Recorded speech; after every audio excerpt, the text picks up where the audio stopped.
The views expressed by the host on this program documented to be almost always right 99.8% of the time, and it's climbing. Our telephone number, if you want to be on the program, is 800-282-2882, and the email address, lrushbo@eibnet.us.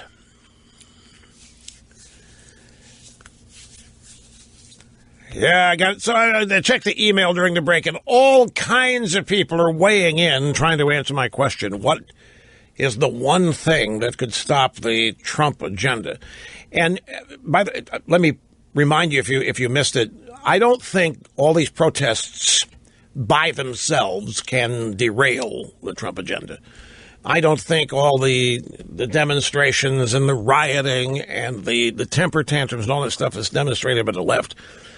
I don't think that by itself can derail, slow down, or stop the Trump agenda. And I actually think the more the left engages in this, the more damage they're going to actually end up doing to themselves. I think that's why you're starting to see now certain people with sympathies to the left, like Rahm Emanuel, saying, back off it. Come on, dial it down. We're not going to get power back. Even in 2018, Rahm Emanuel, we're not going to get our power back even in 2018. But they're not going to back down. They are going to continue to do this because they've got reasons other than advancing an agenda. And I know many of them are obvious. But we've always had the question, at what point does this kind of activity hurt?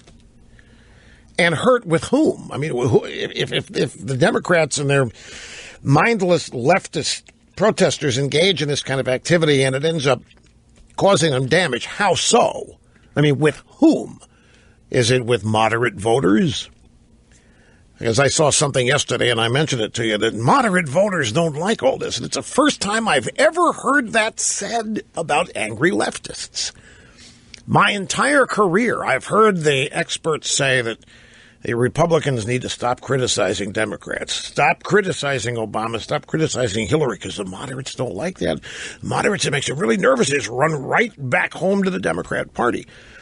Now the people are saying this stuff could end up hurting Democrats. The Democrats are already hurting. To me, this is the great unspoken elephant in the room, is that the Democrats are in quicksand.